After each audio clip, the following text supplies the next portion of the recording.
Namaste everyone. Shrikant Dada, thank you so much once again for inviting me here to share my views with you, chat with you, and contemplate with you. Before I start any of my sessions, always a disclaimer. Whatever I present here is essentially my experience. As long as we keep considering truth as apart from ourselves, it appears to be different to each one of us. Truth is one, but as long as we are looking at it as apart from ourselves, it will appear different based on our perspective. But when we merge with the truth, then all differences, all differentiation, all multiplicity simply dissolves. That is our main goal of life, to realize who we are. And once we realize that our essential nature is just one without the other, that is the final teaching of Gita, which is Advaita. If we think about our own experience carefully enough, we should all be able to come to the conclusion that Advaita is all there is. The experience of duality happens within us. We ourselves are the foundation. That one single non dual consciousness is the foundation of duality. Even though we are always in non duality, even though we always experience non duality, within that non-dual experience, an illusion of duality is created. That illusion of non-duality has to be dissolved, because as long as we live in duality, we are always seeking happiness, joy, sukha through something other than ourselves. Okay? We always think that we will become happy when whatever we consider to be other than ourselves, that thing is acquired, if it is desirable, if I like it, and got rid of if I don't like it.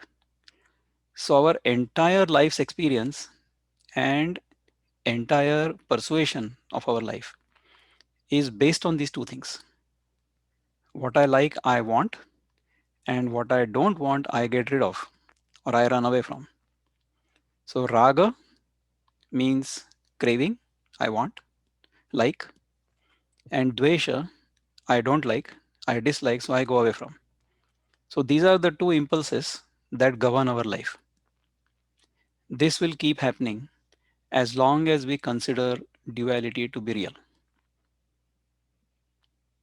If we realize that this is just an illusion, how is this an illusion? If we consider our own experience, we don't have to read any book, we don't have to believe anybody, we don't have to believe there is a God, we don't have to believe anything anybody tells us. Just simply analyze our own everyday experience, living experience. Okay?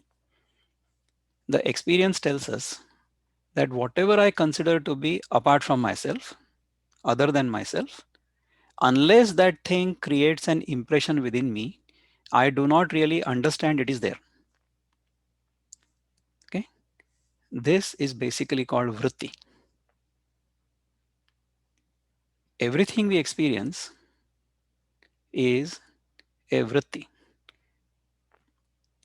Yoga, which is our topic today, starts with this aphorism. Hmm? First, Patanjali Muni says, Atha yoga anushasanam. Yoga anushasanam. Atha means and now. And now means what? You tried all kinds of things in the past. Now you've understood that those did not really help. So therefore, now yoga anushasanam. Yoga anushasanam. Yoga, the word yoga means union, and the word yoga also means a tool. So it means both. And anushasan means self discipline. Anu means continuous, nitya, every day, and shasan means what governs. Okay. So when we do anushasan, we govern our own mind with certain practices. That is what this entire yoga practice is, isn't it? So in the last lecture, when I was here, we contemplated on karma, bhakti, jnana. These are the three main paths in the Gita to realize who we are. So these are the three basic yogas or the three basic tools to understand who we are and thereby become completely, fully, infinitely happy, joyful at all times, right? Because each one of our actions, activities is geared towards becoming happy.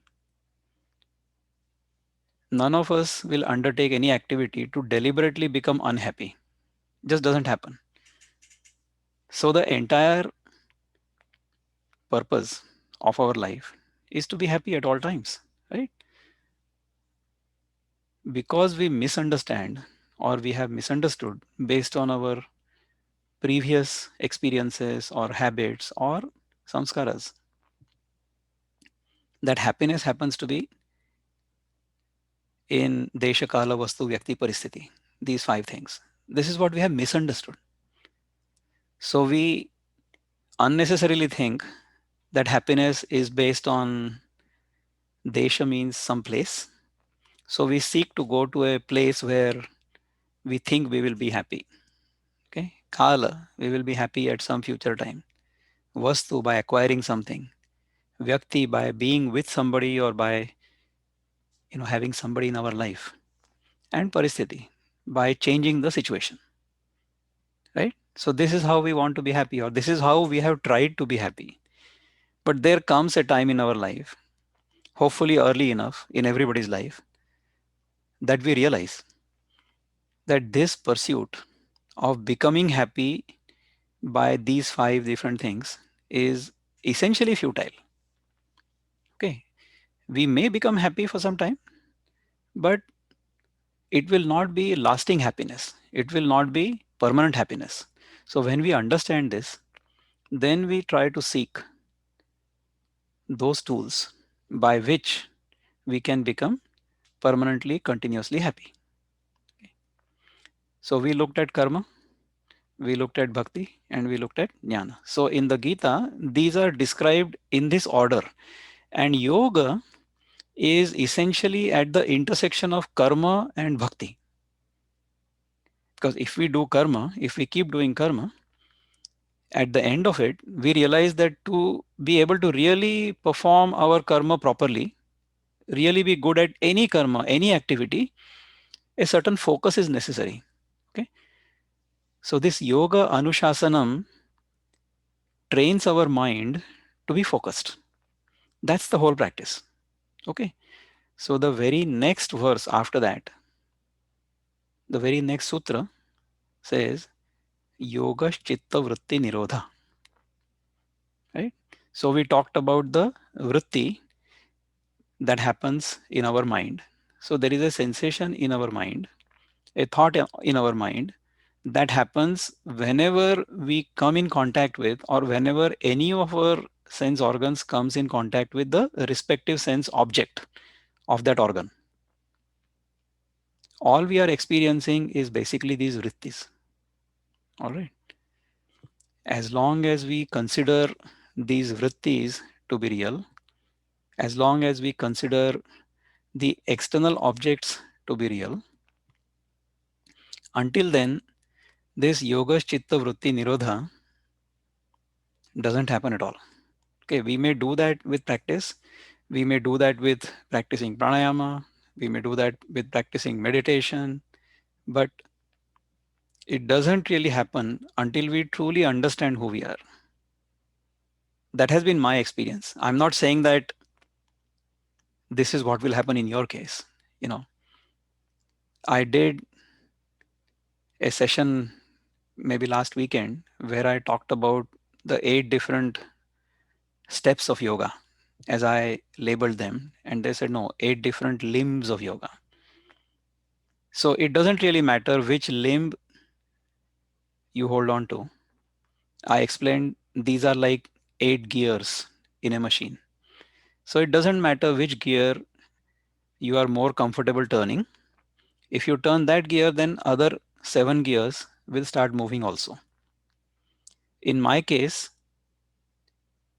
the gear of Pratyahara was somehow easier, or I became attracted towards it. So I picked up that gear first. Okay. So in the Ashtanga Yoga, in the 8 limbs, Yama, Niyama, Asana, Pranayama, Pratyahara, Dharana, Dhyana, Samadhi. These 8 limbs, all of you know, so I don't really need to dwell more on these 8 limbs. But if we pick up any of these limbs, hmm, other limbs will become easier for us to perform. Patanjali Muni describes these in this order, because this is the typical order of evolution of each one of us. Whether it happens in this lifetime or whether it happens in multiple lifetimes, we don't really know. So if I found Pratyahar to be attractive in this life, it is quite possible that I have already performed Yama, Niyama, Asana, Pranayama in my previous incarnations. In fact, I learned yoga asanas when I was a teenager, and I've been doing those ever since. I would say for the last 40-45 years, I have been doing yogasanas 95% consistency. I would say until the age of 56 or so, I did those. So for about 40 years, I did yogasanas, I would say at 95% consistency. So only 5% of the time I might have missed. Okay. Whenever I was doing the regular yogasana practice, Surya Namaskar and all those things, I used to feel very healthy. But even then, because I wasn't really paying attention to Pratyahara, even though I was having a healthy lifestyle, a sattvic food, dietary regime, and all those things, my weight still kept on increasing. Because obviously, Dilip Dada and I have had discussion on this. This is all a simple material and energy balance, because we are both chemical engineers, so we understand these principles very easily. So in a box, the material or energy coming in is equal to whatever is utilized, whatever is stored, minus whatever goes out. Right. So if we consider this body as a box, this body requires only a certain quantity of energy every day to perform all of its functions. Right. If we provide this system more energy or more material than what it requires just for regular maintenance, then that material will either be accumulated or it will have to be excreted. Ideally, whatever amount of energy or material we require to maintain this should be consumed every day and utilized 100%, so there is no excretion at all. This is the ideal system. So in chemical engineering, we are always taught all these ideal systems, and then we have to introduce the, you know, reality check. Then we use some fudge factors and things like that. We design the systems based on fundamental principles, but then we give some concessions for real life systems. Therefore, what happens is, if my requirement is, let's just do some math, simple math. Say for everyday maintenance of this body, I require 100 grams worth of energy. Okay. So whatever amount of food I will eat, out of that 100 grams worth of food will get converted into energy that I will use for my daily requirement. And the rest of the material will have to be thrown away by the body, and there will be no accumulation. That would be the ideal scenario, right? So let's say I need to eat 500 grams of food, out of which 100 grams gets converted into whatever energy I require to maintain this system, and 400 grams gets thrown out. Right? The principles I have learned through my practice of pratyahara and diet purification, I'm going to try to explain to you. If this 500 grams worth of material is processed in some manner, then this material will lose some of its what I call sattva, or the nutritional and energy value, or prana tattva. So the pranic value of this food will get reduced depending upon how much processing I have done. And also that processing will require some energy input, isn't it? So therefore, let's just assume that half of its energy and nutritional value is destroyed in the process of cooking or processing or doing whatever to the food, right? So my requirement is 100, but the 500 grams worth of material is now going to provide me only 50 grams worth of energy or nutrition. But my requirement is 100. Therefore, what will I have to do? I will have to consume 1000 grams worth of material. Then my 100 grams worth of requirement will be fulfilled, and 900 grams worth of material will have to be excreted from the body. This is how the material and energy balance of this system works in very simple language. What has happened in this whole process? Because I processed the food, I ended up creating, instead of 400 grams of garbage, 900 grams of garbage. Get it? This means that this system, this box, has become more efficient in producing garbage. Is this what this system is designed for? Absolutely not. Because in nature, if we see, there are no inefficiencies at all. Everything is supremely efficient. Everything in nature happens according to the laws of thermodynamics, the laws of gravity, the laws of attraction, the laws of all kinds of laws. In chemical engineering, I have forgotten more laws I learned in chemical engineering than I remember. Okay, so there are so many laws. So all of these laws govern the physical universe. All right, and in none of these processes there is anything called inefficiency, except for the processes human beings have designed. Okay, because human beings have gone further and further and further and further away from nature.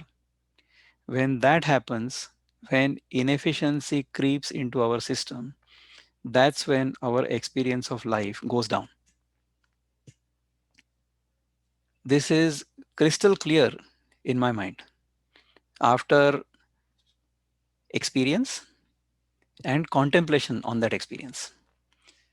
If we look at our life, if we look at our everyday experience carefully enough, we will understand these principles without any doubt at all whatsoever.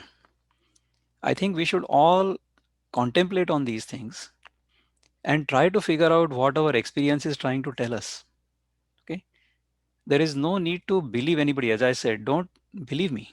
Just look at your own experience. There is no need for a book.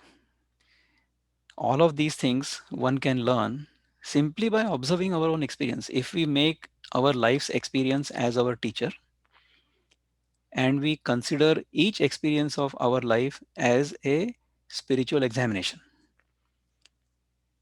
it's incredible how much we can learn just by being observant, just by observing things neutrally without being attracted to or repulsed by any of the observations. Going back to the very first thing I was trying to tell you is, even though the world is experienced to be outside, it is actually experienced within us. Each thing we experience in the world through our five senses, all of those things in the world appear within our mind as vrittis. And all we know all we have understood, anything and everything we know in this world is basically in the form of those vrittis. If we analyze this, what we understand is the vritti in my mind and whatever that vritti corresponds to, both of those things are essentially mirror images of each other. Okay, so for example, you are looking at my picture in front of you on your screen. This picture is basically a shape of my face, and within that face there are some colors. That is all your eyes are actually seeing, and to that image you have superimposed a vritti that this image is Vikram Pattarkane, right? All your mind is actually receiving is an impulse, is a vritti. Whatever your mind is reading, that and the picture in front of you on the screen, they are basically mirror images. Neither can happen without the other. Okay, unless you see the picture on the screen, that image in your mind will not be created. And unless the image in your mind is created, you will not really know that the screen is showing you something. Do you understand this? When we understand the entire world is actually experienced in this manner in our own mind, then what will we do? We will stop correcting the world. We will start working on our own mind. Working on our own mind, disciplining our mind is the crux of yoga. In this yoga class, we learn meditation. There are so many wonderful meditation teachers, leaders who lead the meditation sessions for us very kindly, and we enjoy those sessions. All of those sessions are essentially geared towards calming this mind down, calming these vrittis in the mind down. Okay. Once we understand that this entire world that appears to be outside is actually a mirror image of my own mind, they are interdependent. They don't have independent existence. You will ask me that, even though I don't experience the world, somebody else next to me is experiencing them. No. Yeah, that is true. But are you experiencing it? No. My experience is all I know. I don't know your experience. Your life experience is unique to you. Your life experience is only yours. Nobody else has that experience. And guess what? Whatever experience you have, only that experience you have. You don't have any other experience. So, this entire world, as you have experienced it within your own mind, is actually your own creation. The world doesn't have any independent existence unless it creates an image in your mind. If we understand this very clearly, if this is understood clearly, then we will start working on our mind. This working on our mind, this disciplining of the mind is called yoga. If we follow the path of yoga, if we follow the disciplines given to us by Patanjali Muni and perfected by many masters over the years, including Shrikant Dada, such a living example of how yoga can be practiced in our daily life. If we take inspiration from these people, inculcate that discipline in our daily life, arrange our mind properly, then our experience of life will be beautiful. Then we will realize that the impurity I was thinking was in the world was not in the world at all. The impurity was in my own mind. In one of my previous webinars, Dilip Dada had told me a wonderful Urdu share, and I'm going to ask him to repeat that for me because I forgot it. But the essence of it was I was trying to clean something, but the dirt wasn't there. The dirt was, within me or on me or whatever. So I'll let you do that, Dilip Dada, when we come to the Q&A, because it's beautiful. The way he says it, I would like to hear it again. So that's why I'm going to request him to do that. If we follow the path of yoga, yama, niyama, asana, pranayama, pratyahara, dharana, dhyana, samadhi, we will have a phenomenal experience of life. We will have a phenomenal experience of joy. All of our activities will happen to express joy rather than trying to get joy by doing something. I hope, I wish, and I pray that such experience will happen to all of us in this life, right now, right here. Thank you. Let's open the floor for discussion. So, what I'm going to do is try to unmute or let you unmute. Whoever wishes to unmute, they can either raise their hand or unmute, or let's see how that whole thing goes. We'll try to see one person at a time, one question at a time. So why don't I invite Dilip Dada first? Because I want to hear that share first. You have to unmute yourself. Yeah. Excellent remarks, Vikram. It hit home, and I do want to make 2 or 3 points.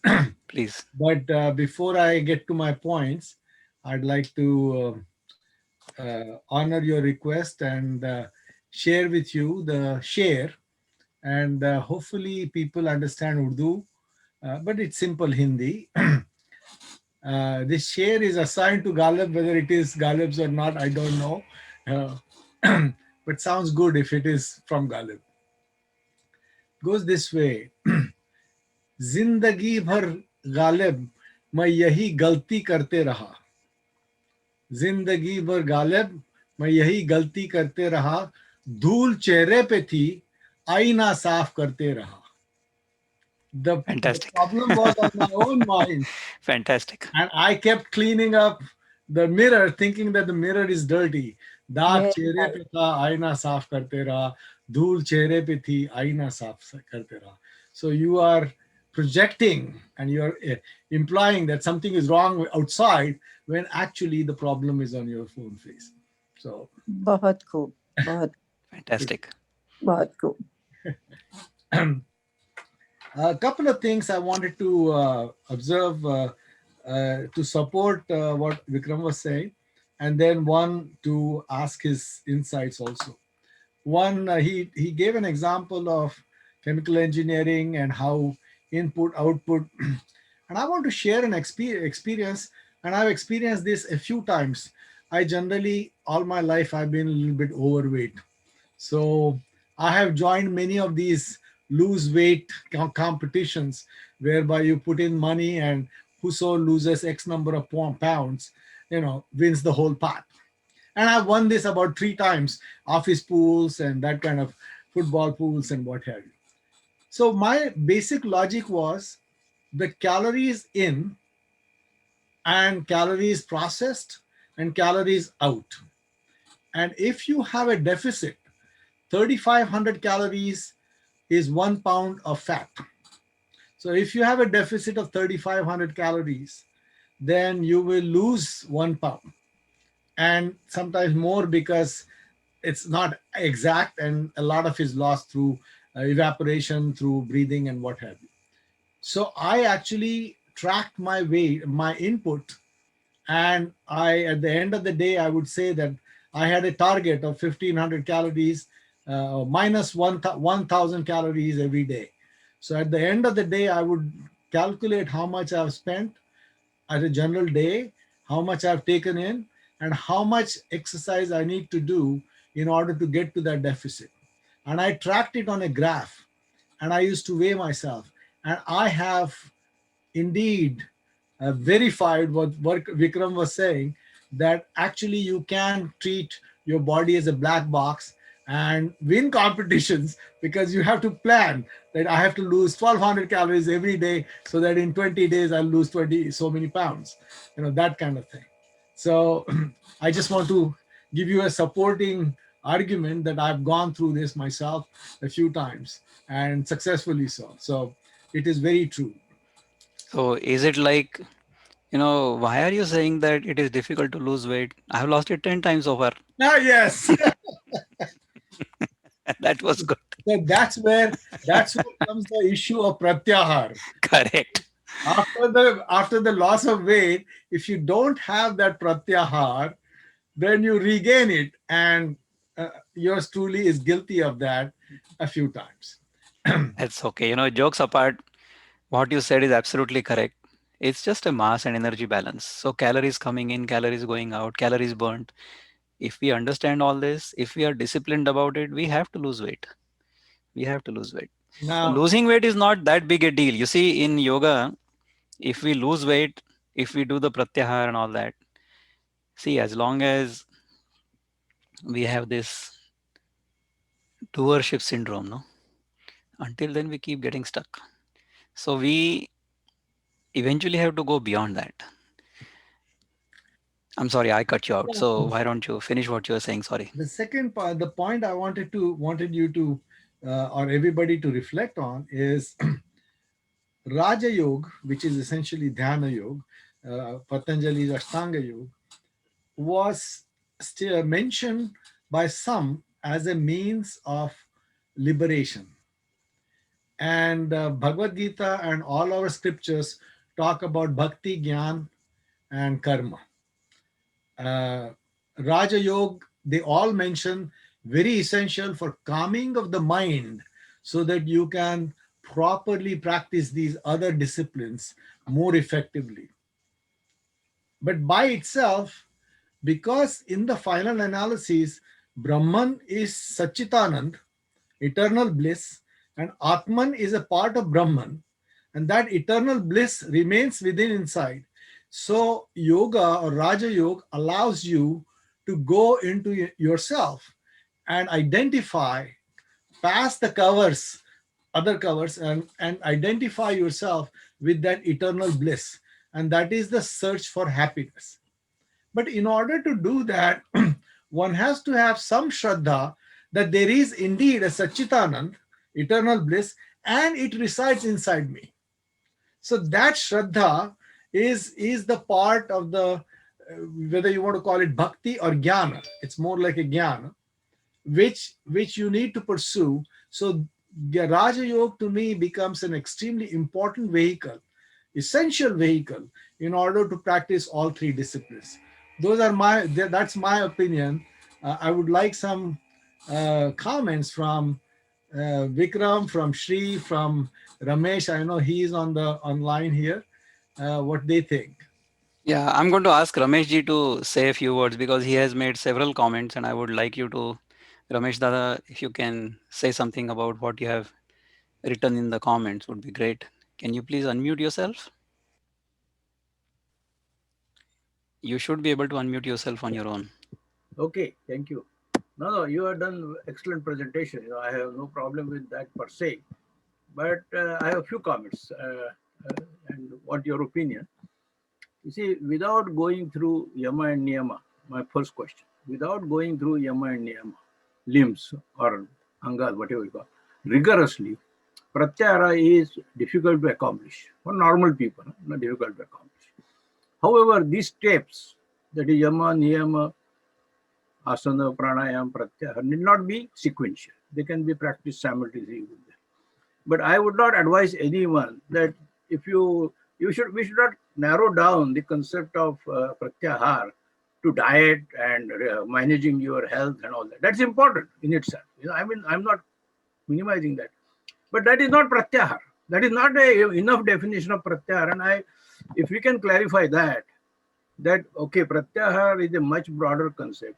It is a detachment from your desires, from your expectations, from your attachment to wealth, property, family, this whole world. You have to say, you see, and unless your chitta is pure, your mind would not respond to this discipline. You see, mind started behaving only when chitta starts becoming purer through yama and niyama. So I would agree. I think I don't know what you think. No, that is great. In fact, I'm not disputing what you say. I mean, what you say is important. I mean, this is I very, completely and understand. that is not pratyahar in its full sense. You know, pratyahar is a much broader concept. That is I very, understand. In fact, last weekend I made a 2 hour or 2+ hour presentation on Pratyahar, and people had not had enough of it. So I had to do a follow-up session of another hour and a half. yeah, And maybe, both those Pratyahar sessions are on my YouTube channel. So you're more than welcome to take a yeah, look at that Pratyahar I will, thing. yeah, I'll do that. Because In one of those sessions, Ramesh Dada, in one of those sessions, one participant had indicated to me that the way I had explained these steps of yoga, and indeed those steps are necessary. So my argument during that presentation was exactly what you said, that pratyahar is not possible or is very difficult unless you've gone through the yama niyama asana pranayam. And even the asana practice is difficult unless we do the yama niyama. Okay, by the way, pratyahar is the most critical point for the next step. Dhyana, absolutely dharana, and samadhi. You know, you cannot do unless you have pratyahar. You see, correct. unless your mind is stable and free of all these things, you can't do dhyana. You know, people sit for meditation for 1 hour.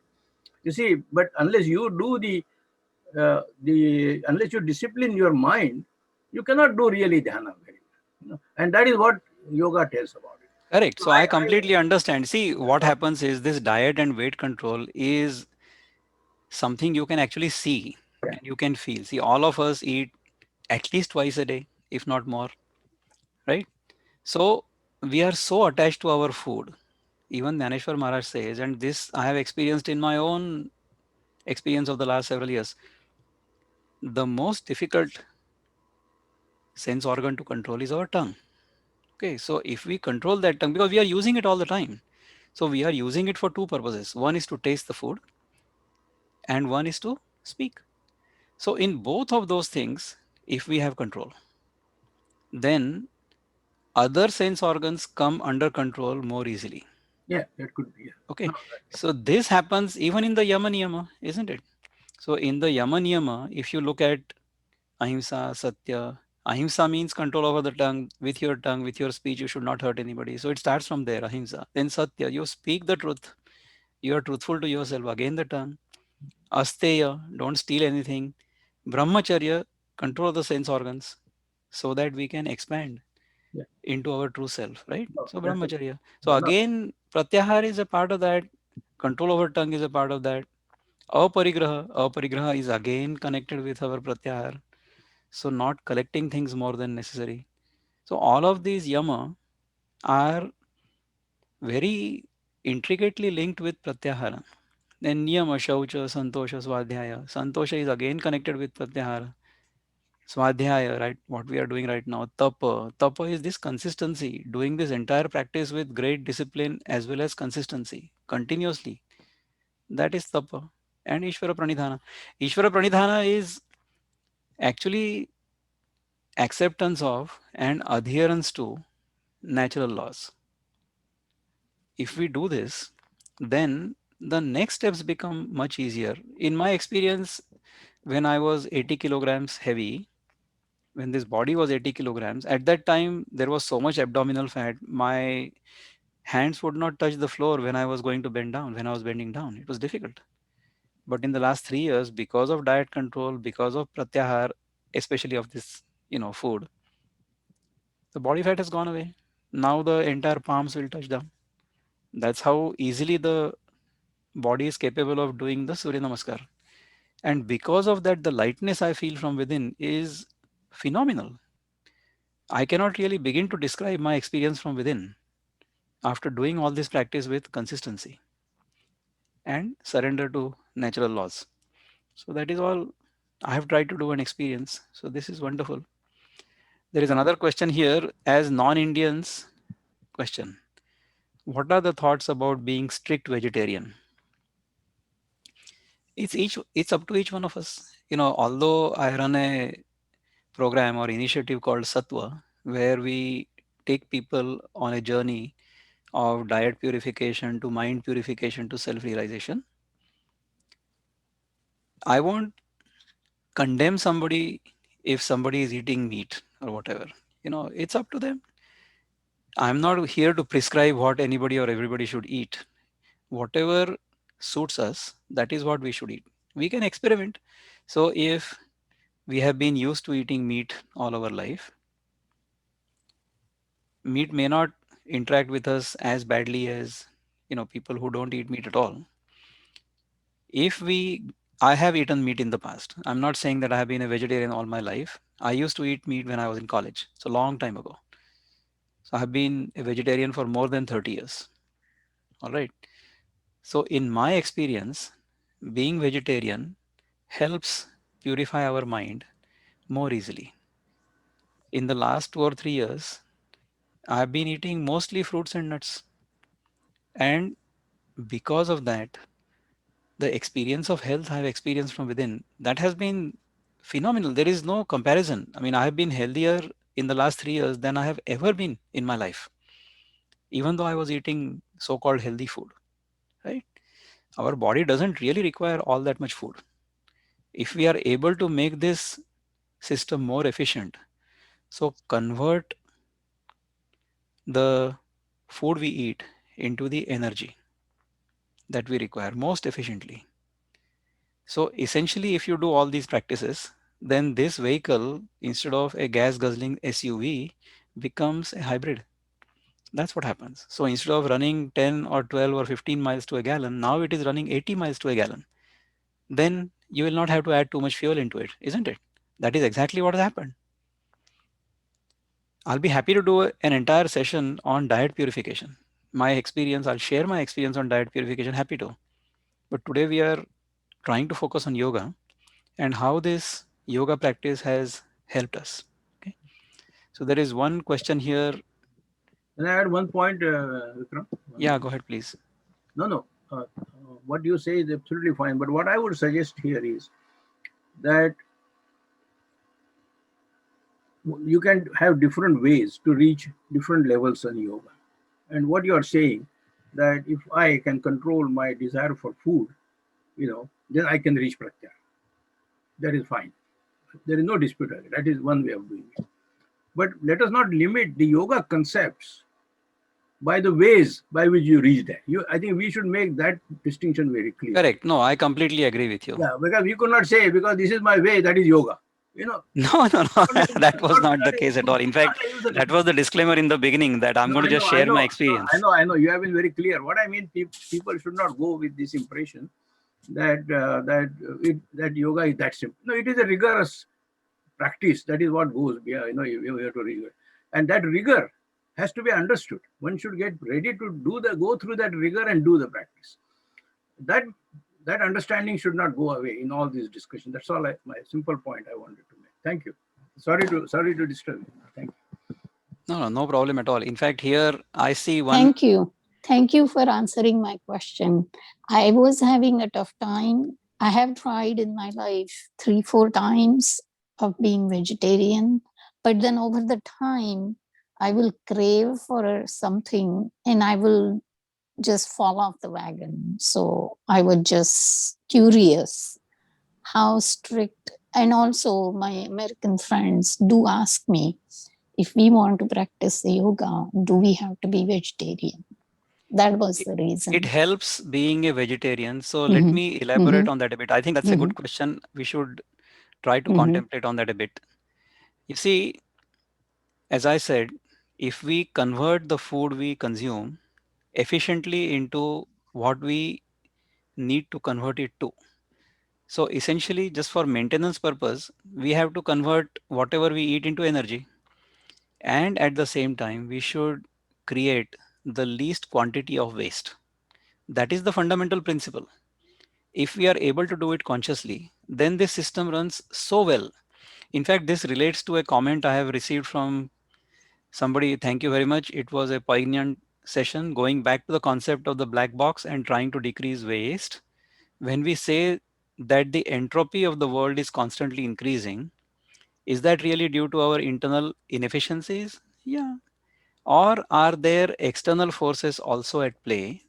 Are the external forces purely our perception? Okay. So the physical world, as we observe outside of us, that physical world actually is governed by natural law, okay, or various natural laws. Those natural laws are essentially inviolable. Okay, so they are not violated at all in nature. So, for example, in childhood, we must have learned about the slingshot, the sling. Have you seen the sling or no? Do you know about the sling? So, if you tie a small piece of rock at the end of a string and then you swing the string like this, the rock will want to go away, right? So that is the centrifugal force. And if you let go of it, then it will go far, isn't it? The earth has been spinning around the sun for the past how many years? You ask some scientists, they will tell you, some millions or billions of years or whatever. It doesn't really matter to me. With this principle, the earth should have been thrown away from the sun long time ago. But there is a perfect balance between the centrifugal force and the gravitational pull of the sun. Okay, so who's controlling this? Right? So there is a perfect balance in nature.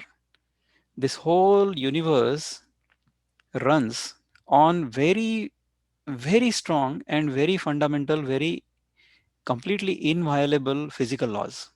Okay, but we don't really understand these laws fully. If we were to understand these laws and if we understood how this whole system actually works, then we would align this system with the natural laws, and then we would have a phenomenal experience of being in this universe and being on this journey, isn't it? The simple example is like this. As children, we've enjoyed the swing, the regular swing. If we take our children or grandchildren to the park, sometimes we ourselves feel that, why don't I also sit on that swing and enjoy the experience of swinging? Why is that experience enjoyable? Because I am swinging in sync with the swing itself. Okay. But if I stand on the ground and the swing is swinging, then what will happen? Then the swing will hit me every time it goes past me. Correct? So then I won't have an enjoyable experience because I'm not riding that swing. I'm not riding that swinging action. Right? This is exactly what happens to us in our life, in our current life. We don't understand the laws of nature. We don't understand the cycles of nature, and we are not riding them properly. Another example is the surfer. You see, if I am adept at surfing, if I know surfing very well, then I would really enjoy the experience of riding on a wave. But if I'm not expert at it, then I will fall. Then even though it is possible to enjoy that experience, because I don't have the skill, I'm not able to enjoy it. If I understand how the cycles of nature work, and if I understand how to maintain myself in sync with those cycles, then the experience of life is phenomenal. It has to be, right? What does natural law tell me? Natural law tells me that I should not consume anything more than necessary, because otherwise my system would become inefficient. And in nature, there is no inefficiency. So if you observe any other organism other than Homo sapiens, no organism is going to consume more than what they need. Never, ever. You try to overfeed your own children or grandchildren. Impossible. They will spit it out because they are still following natural law. They haven't become an individual and a personality yet. Okay. So every organism will live according to nature's laws in a very efficient manner. That is the law of nature. As soon as we go away from it, as soon as we create our own virtual world in our mind based on likes and dislikes, that's when we become inefficient. In the Gita, Bhagavan clearly says, okay, two things in the second chapter itself.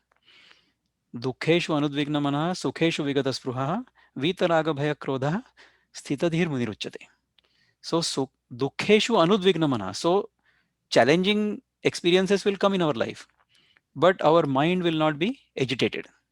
Sukheshu vigata spruha means happy situations will also come, but we will not develop a craving for those. Vita raga bhaya krodha. Raga means craving, bhaya means fear, krodha means anger. Vita raga means beyond these three, we will have retired from all these three things. If we retire from these things, then sthitadhir muniruchyate. So the person who lives in this manner is called someone whose dhi means buddhi means intellect has become steady. It's called as sthita prajna. That is what Bhagavan says. Another thing he says is matra sparshastu kaunteya shitoshna sukha dukkhada agama paino nityas tan stitikshasva bharata.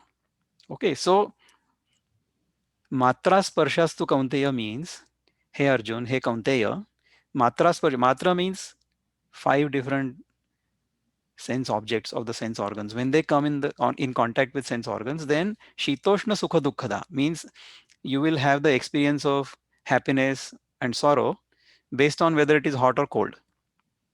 Okay, so when something touches you, you will feel either it is warmer than your body temperature, hotter or cooler, right? So that experience you will get, and that experience will be either joyful or sorrowful depending upon when it is. So in the winter, I'm wearing this sweater, or if I experience warmth or heat during the winter, it's a pleasant experience.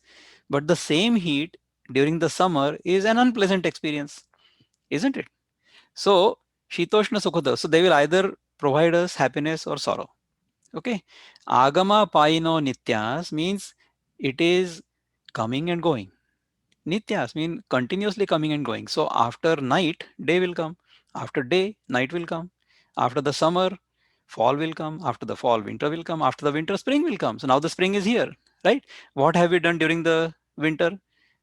Tan stitikshasva bharata means bear with it. Because there is nothing we can do other than bearing with it, isn't it? That bearing with it is also in our Shaucha Santosha Swadhyaya, Ishvara Pranidhana. So Santosha is, being satisfied with whatever the situation is. So this is all connected. The teachings of the Gita, whether they are in the Karma Yoga portion of Gita or Dhyana Yoga portion of Gita or Bhakti Yoga portion of Gita or Jnana Yoga portion of Gita, all of them are connected. In the last webinar, I think I had mentioned that perfect Karma Yogi is a perfect Bhakti Yogi, is a perfect Jnana Yogi, and also a perfect Raja Yogi. So all of these paths, at the end of these paths, they basically merge. So it doesn't matter which path I choose, whichever path I choose based on my own preference or my own aptitude, I would say, will take me to the same destination. And once I reach the destination, then how I went there doesn't really matter. So for example, you all live in Northern Virginia. If you want to go to DC for work, okay, so what will you do? First, you will use your own feet, your own legs to pick up your body and take it to the garage, isn't it? In the garage, you'll sit in the car. In the car, you will go from there to the metro station. Then you park the car. Then again, you use your feet, go to the train. Then you board the train. The train takes you to your station in DC, and then you get down and then you walk to your office. So you've taken 2 or 3 or 4 different modes of transport to get there, right? Whichever mode of transport is appropriate for undertaking the journey from place A to B to C to D to whatever, you take that mode of transport and then you drop it. What is important is to get to that destination, right? So whether you choose the path of karma, you should choose the path of karma when you are in the body identification mode. Okay, so as long as I keep considering myself to be the body, then with the body I should be doing some karma, some seva, so that during that seva or in the process of doing the karma, my mind is purified. So karma yoga has to be done for chitta shuddhi. Then that clear mind, clean mind has to be disciplined through this dhyana yoga or raja yoga. Then this disciplined mind has to be taken to the path of bhakti or devotion.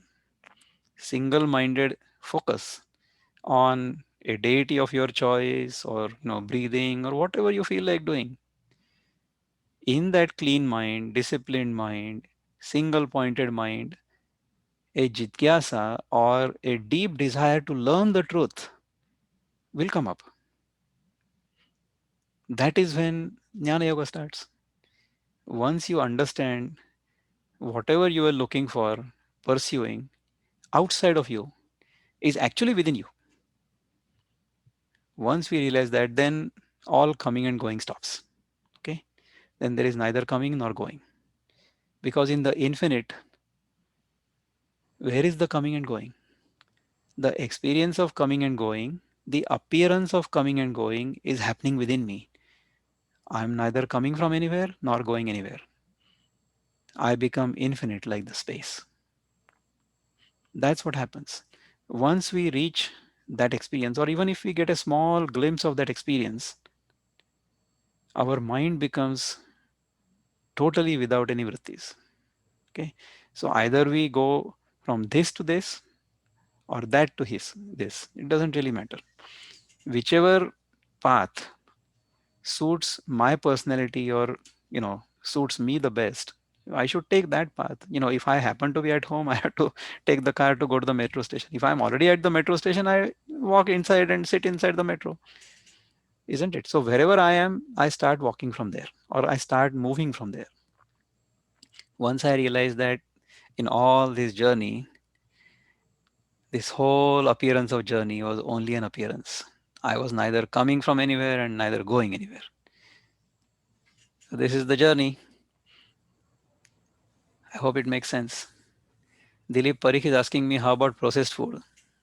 That was the whole point. No, the more you process your food, the less sattva or the less nutrition and energy it will retain. So you'll have to eat more food to get the same amount of nutrition and energy, and you will waste a lot of food. So you will become more inefficient in terms of your feeding process. So that's what will happen. So I would recommend not using processed food at all. Okay. I have a comment on veg versus non-veg. Ramesh ji, why don't you say your comment? Please unmute yourself. Thank you. Ramesh Dada. Sorry.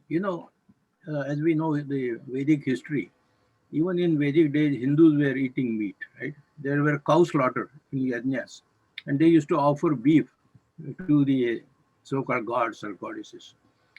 But vegetarianism came as an egalitarian concept. See, as the spiritual discussion advanced during Vedic and subsequent days, that meat is associated with pain, and our way of life should not create pain. So the difference between non-vegetarian food and vegetarian, that non-vegetarian items are associated with pain, while that is not the case in the case of vegetarian food. So if as one's mind becomes more and more, or travels more and more to the spiritual side, right up to the samadhi side, you want to purify your life, as you said, you have a pure diet. Being vegetarian is nothing but being vegetarian instead of non-vegetarian, nothing making your diet pure. So one has, and again, this is an individual decision. I'm not saying that non-vegetarian should become vegetarian if they have to yoga. No, it is a process. In that process, you want your life to be as pure as possible, and therefore, whatever is associated with pain, you don't want to eat this food. Now, I don't want to boast here, but I want to tell you my personal experience. Please do. Shall I tell? You have 1 minute? Yeah, please do. We have a couple of more minutes. Yeah, I went for Vipassana. After I started traveling internationally, when I joined World Bank, I was eating meat and taking a lot of liquor in every country. It be Russians, be Chinese, be Koreans, be Filipinos, everywhere meat and meat. But when I did this 10-day program of meditation, when I came out, that moment, I realized, can I not simplify my life? So I stopped in 2005. I stopped eating meat and stopped taking alcohol. I'm not boasting. As of now, I'm successful in not going for non-vegetarian diet or not going for alcohol until now. Now, do you not feel any better now? No, I'm sure you feel much better. No, and I started my yoga study from those days, 2005. I said you cannot study. You cannot go for purifying your mind if you have all the impurities going around you. So what is the way of getting rid of impurities? Correct. One, give up. And as you rightly said, give up excess consumption of food. Just take 500 grams if that is enough for you. Same thing. If you don't need to eat meat, why do you want to take meat? Because it is associated with pain. Somewhere something pain has happened before that meat came on your table. So this Correct. is a question of how you take life, how you interpret this nature. By the way, environmentally, eating meat is problematic, because Correct. one beef of 1 kilogram of beef means like 100 gallons of water. Yeah, yeah. So all of those So arguments, those these are arguments all are there. correct. Environmentalists are making those arguments. So even Absolutely. science is now behind it. People should eat as much as vegetarian food than going for non-vegetarian food. I mean, but this is not a recommendation. This is as you rightly said, one's individual decision that makes the difference. Thank you. Correct. So Thank you so much. Dilip Dada, I think you wanted to make some comment. Yeah, I just wanted to second what Ramesh said, that when I did Vipassana, after that I stopped eating meat. And it's not like I had any kind of craving, and I was trying to fight that craving after Vipassana. It just happened that I just stopped eating meat, and it's not like I want to feel like going back and eating again.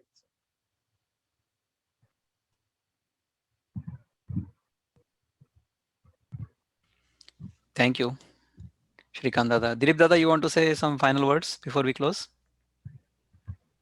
No, it was a good discussion.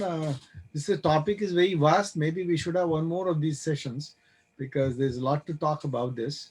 And I will do a session on diet purification one day, just on diet purification. I see. That will be good. The only That comment will I be would good. make is what type of food you eat also depends upon what kind of profession you are in and what you want to accomplish, because our shastras also classify the food through sattvic, rajasi and tamasi food. Mhm. And it is, science has established that what you eat accentuates certain parts of your body. So if your sense organs are going to be accentuated by eating rajasi food and tamasi food, then, and if you want to control your senses, then obviously it makes sense to eat sattvic food, and the meats fall under rajasi food, not on the sattvic food. So it's not just the good and bad, but it is also what impact that food has on your body, which is what's important. Because Correct. pain or no pain, the true painless fruits are the Jain monks who only eat what is fallen off the tree. So when you cut trees for a vegetarian diet, you are causing pain to the plants. Just because Absolutely they right. Absolutely right. And that is the main reason I've been can, eating mostly fruits and nuts in the yeah, last several months. the real true pain free food is what is fallen off the tree, such as the berries and the nuts and things like, and that is what the Jain monks eat, Correct. because I they don't want completely to agree. hurt anybody. Anyway, be that as it may, but I just want to bring that issue of sattvic, rajasi and tamasi food. Thank you.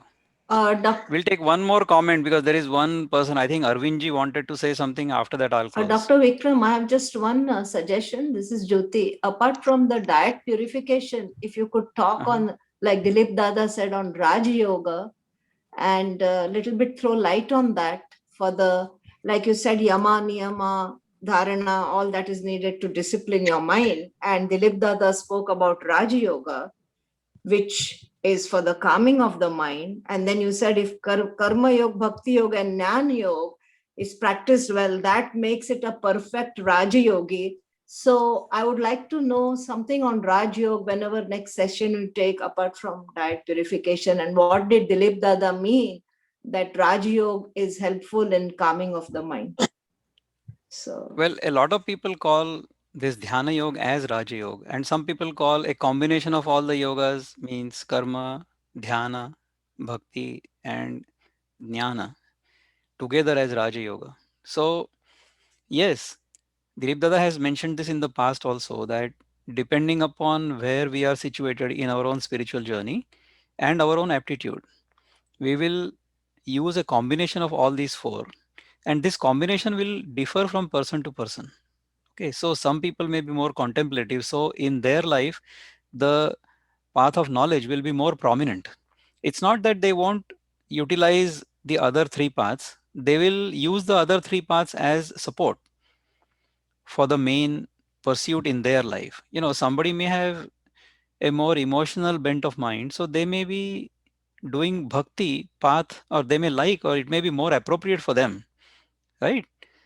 Some people, they are very dynamic in the world, so karma will be more appropriate for them, but they will still have portions of bhakti, disciplining of the mind, and knowledge as an aid for their. See, if you read Gita Rahasya by Lokmanya Tilak, that is exactly what he said. That Gita tells us the path of karma. That is what is emphasized because he was in that frame of mind and it was required at that time in his social condition also. So that's why he mentioned that. So we should use the combination that best suits us individually and then pursue that. That is what I would call Raja Yoga to be. I'll take one more comment from Arvindji and Thank then we'll you. stop. You're most welcome. Thank you, Vikramji. Namaskar, Arvindji. नमस्कार. असं आहे बोला. की अनेक राजे महाराजे आपल्या देशात होऊन गेले. त्यांच्या डाएट बद्दल आपल्याला काही कल्पना असेल तर ते लोक अधिक सशक्त होते, मजबूत होते आणि त्यांच्या डाएटचं जर काही आम्हाला अनालिसिस करता आलं, आज आम्ही जे काही डाएट करतो आहे आणि जे काही डाएटच्या बद्दल बोलतोय ते on the basis of our workmanship. ते वर्कमॅनशिप जर आम्ही आमचं इन्क्रीज केलं तर आमचं डाएट इन्क्रीज होतं. वर्कमॅनशिप जर कमी केलं तर आमचं डाएट कमी होतं. ते काही अनालिसिसचा विषय आहे.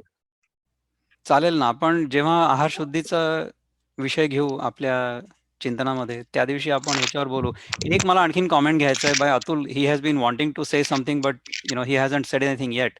सो Atul, why don't you unmute yourself and say what you wanted to say? I know you have been wanting to say something but you have not been able to. Atul, can you please unmute yourself and say what you wanted to say? Are you still there? Atul? I think he dropped off for some reason.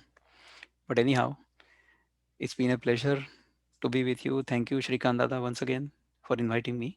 I'll be happy to come back and we'll do a session on diet purification whenever it is convenient to all of you. Thanks a lot. Have a good night. Thank you, Vikram. Thanks for. Yeah.